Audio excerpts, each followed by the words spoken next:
ow'olubuto wano baka kaweweevu.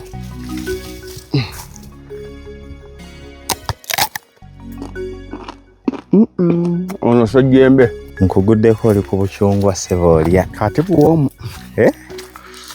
olinamu n'otuyembe kuli koko? Wali waggulu we wali kwe kuli?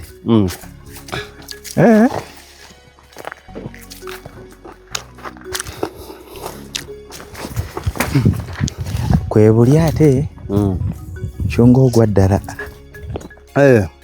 Nkumazeewo naye weegabudde? Neba wefaako. Olinze nkugabule? Ate kati onumanga dda.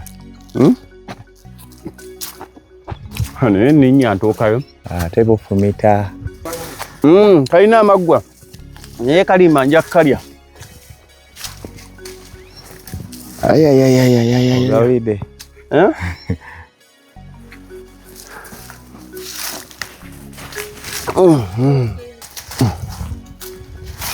Ono mangada nimu eyo nno nkwatirako eyo nkambwe neeno nginona waliyo endala zendabye waggulu wano naye kaawa ngimanyi ddagala. Akati wano olabawo tetulina kye tujjamu.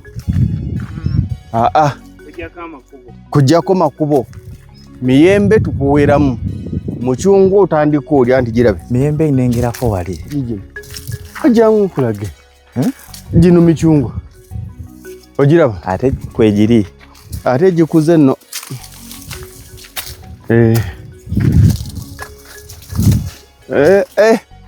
Gumulisa. Wano olabawo? Wano tugenda kutaawo. Tusaamu makubo. Tusaamu ki? Makubo. Bw'ogwe wali omuyembe oliwadde muka nti mwami Lugonvu kwogwo omuyembe wojje oliddeko gusemba mpaawo awo. Polisi yebagira. Toddamu. Watandika na kkubo neiba nteeketeeke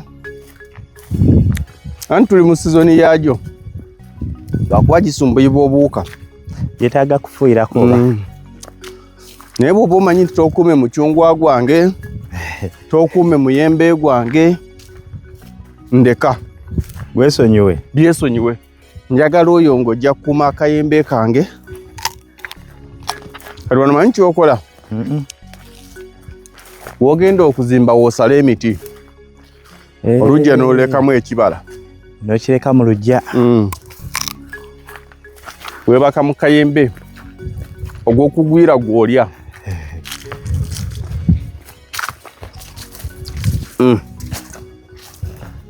Nange olaba ekimuli sizoni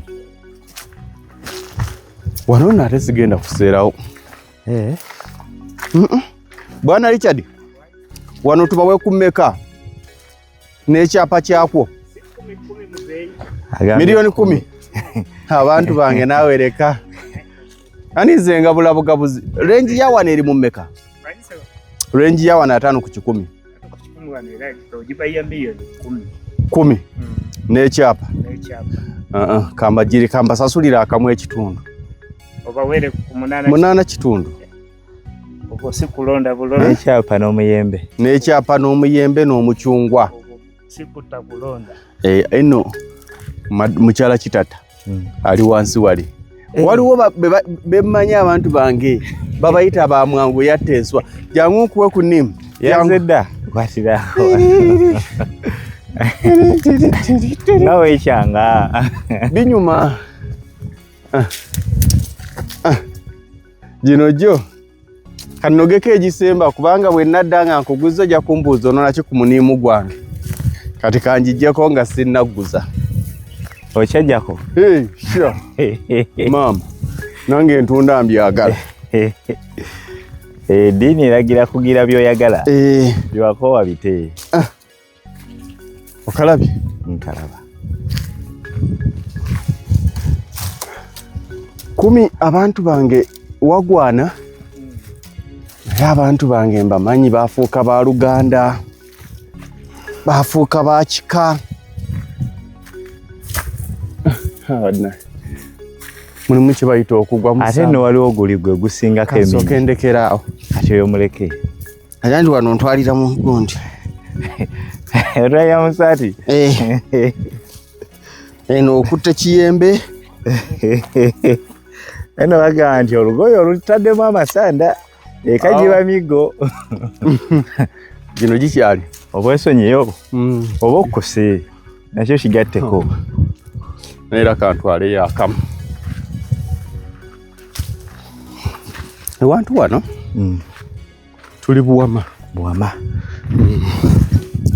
tuli Buwama ngenda kuwaawo 5 ku 10 5 ku 10 ku bukadde 8 mu emitwalo 5 nga nkuweerako n'ekyapa ttaka litandika na kkubo libalaze neighborhood si yakweguya amazzi weegali amasannyalaze mitinga ebiri okuva wali wansi wano wagambye wawukyaseetinga we wano temupapa nkyaseetinga wano ngenda kutaawo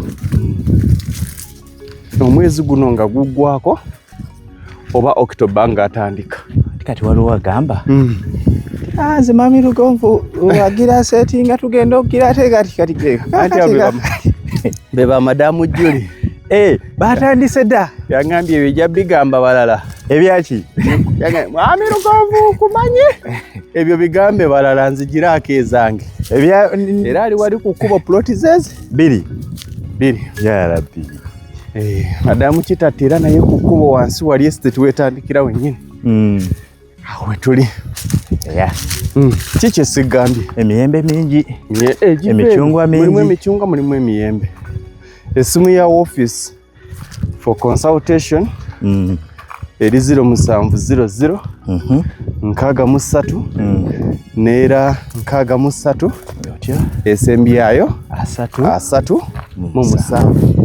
fe ekibuga twakita